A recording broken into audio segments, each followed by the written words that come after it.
Assalamualaikum warahmatullahi wabarakatuh. Saya perwakilan dari kelompok 5 akan menjelaskan tentang materi acuan pengembangan kurikulum pada program kesetaraan. Sebelum memasuki materi, saya akan memperkenalkan nama-nama kelompok saya. Yang pertama, Ika Nurida, NIM 42. Yang kedua, Akbar Syahrir Akbar, NIM 61. Dan yang ketiga, saya sendiri, Irna Dwi Asprianti, NIM 63. Lalu yang terakhir, Khairun Nisa, NIM 81.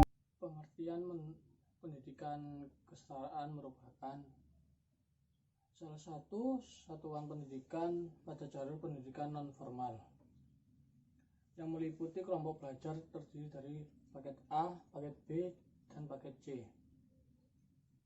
yang dapat diselenggarakan melalui Sanggar Kegiatan Belajar atau disebut SKB,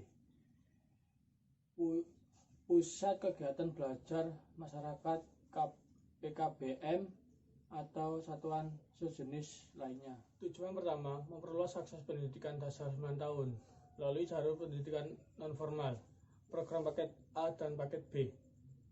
Tujuan yang kedua ialah memperluas akses pendidikan menengah melalui program pendidikan non-formal, program paket C. Selanjutnya, tujuan yang ketiga yaitu meningkatkan mutu, relevansi, dan daya saing pendidikan kesetaraan program paket A, paket B, dan juga paket C. Tujuan yang keempat yaitu menguatkan tata kelola, akuntabilitas, dan citra publik terhadap penyelenggaraan serta lulusan dari pendidikan kesetaraan. Yang selanjutnya ialah acuan pengembangan kurikulum pendidikan kesetaraan.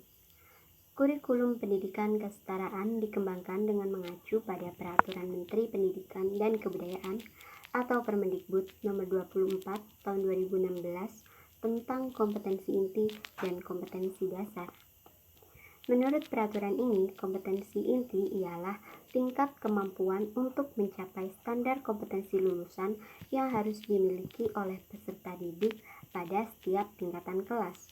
Kompetensi inti terdiri dari kompetensi inti sikap spiritual, kompetensi inti sikap sosial, kompetensi inti pengetahuan, dan kompetensi inti keterampilan.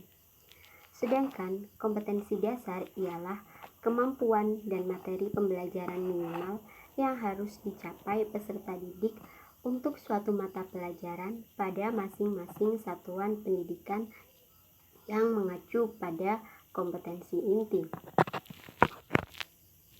Kompetensi inti dan kompetensi dasar disesuaikan dengan konteks pendidikan kesetaraan dan fungsionalisasi dalam kehidupan sehari-hari.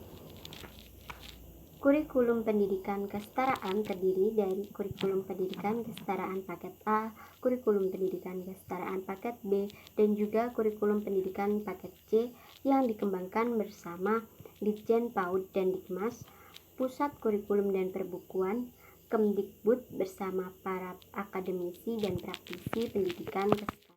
Prinsip pengembangan kurikulum pada program pendidikan kesetaraan yang terdapat di Peraturan Menteri Pendidikan Nasional Nomor 14 Tahun 2007 yang isinya nomor 1 adalah kerangka dasar dan struktur kurikulum yang merupakan acuan dalam penyusunan kurikulum pada tingkat satuan pendidikan. Yang kedua, beban belajar bagi peserta didik pada program paket A, paket B, dan paket C. Yang ketiga, kurikulum program paket A, paket B, dan paket C yang akan dikembangkan berdasarkan panduan penyusunan kurikulum sebagai bagian tak terpisahkan dari standar isi. Dan yang terakhir, yang keempat, kalender pendidikan untuk penyelenggaraan pendidikan pada program paket A, paket B, dan paket C. Lalu prinsip pengembangan dibagi menjadi 9. Yang pertama, berpusat pada potensi perkembangan, kebutuhan, dan kepentingan peserta didik dan lingkungannya. Yang kedua, beragam dan terpadu. Yang ketiga, tanggap terhadap perkembangan ilmu pengetahuan, teknologi, dan seni. Yang keempat, relevan dengan kebutuhan kehidupan. Yang kelima, menyeluruh dan berkesinambungan. Yang keenam, belajar sepanjang hayat. Yang ketujuh, seimbang antara kepentingan nasional dan daerah. yang 8 tematik, dan yang terakhir ke-9 partisipatif. Materi yang selanjutnya adalah prinsip pelaksanaan pengembangan kurikulum pada program kesetaraan. Prinsip pelaksanaan pengembangan kurikulum pada program kesetaraan mengacu pada Peraturan Menteri Pendidikan Nasional Nomor 14 Tahun 2007 tentang standar isi program paket A, paket B, dan paket C, yang dimana pada bab 2 dijelaskan pelaksanaan kurikulum di setiap satuan pendidikan menggunakan prinsip-prinsip sebagai berikut. Yang pertama adalah prinsip pelaksanaan kurikulum didasarkan pada potensi, karakteristik, perkembangan, dan kondisi peserta didik untuk menguasai kompetensi yang berguna bagi dirinya.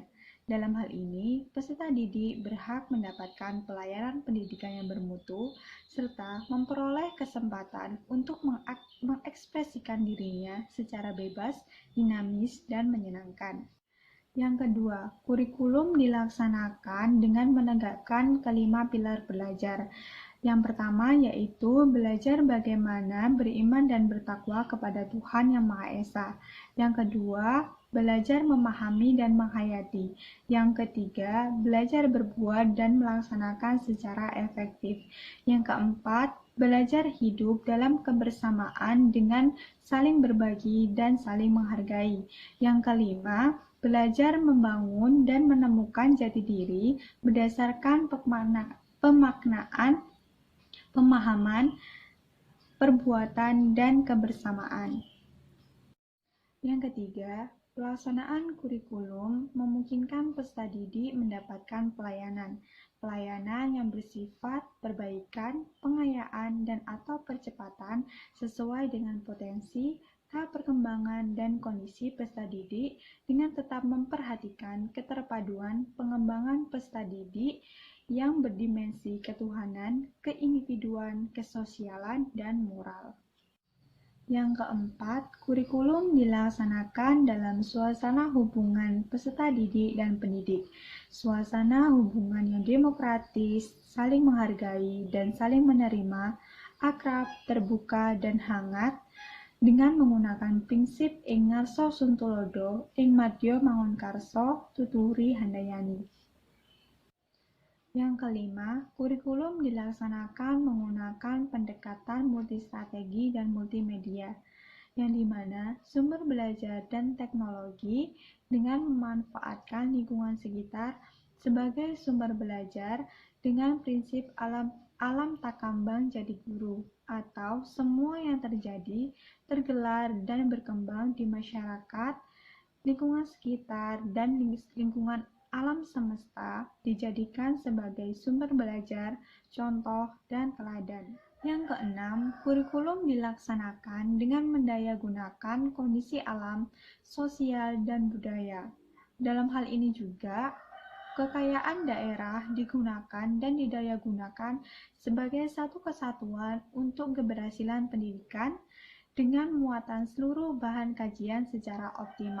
Yang ketujuh, kurikulum yang mencakup seluruh komponen mata pelajaran, muatan lokal, dan pengembangan diri dilaksanakan dalam keseimbangan, keterkaitan, dan kesinambungan yang cocok dan memadai antar kelas dan jenis serta jenjang pendidikan. Yang kedelapan, kurikulum dilaksanakan dengan fleksibel dalam ruang, waktu, dan strategi pembelajaran. Dalam hal ini, pelaksanaan kurikulum dilakukan secara fleksibel dalam segala hal, serta menghargai pengalaman belajar yang diperoleh peserta didik dalam kehidupan. Yang kesembilan, kurikulum dilaksanakan secara konstruktif, yang dimana peserta didik memberikan pengakuan bahwa mereka mempunyai pandangan tersendiri terhadap dunia dan alam sekitarnya untuk membangun makna berdasarkan pengalaman individu dalam menyelesaikan situasi yang tidak tentu. Yang ke-10, kurikulum dilaksanakan secara induktif, yang dimana yaitu dengan membangun pengetahuan melalui kejadian dan dengan fenomena empirik yang menekankan pada kemampuan belajar yang berbasis pada pengalaman secara langsung. Pemaparan materi yang telah dijelaskan sebelumnya dapat ditarik kesimpulan bahwa dalam pengembangan kurikulum pendidikan kesetaraan mengacu pada Peraturan Menteri Pendidikan dan Kebudayaan Nomor 24 Tahun 2016 tentang kompetensi inti dan kompetensi dasar pelajaran pada kurikulum 2013 pada pendidikan dasar dan pendidikan menengah.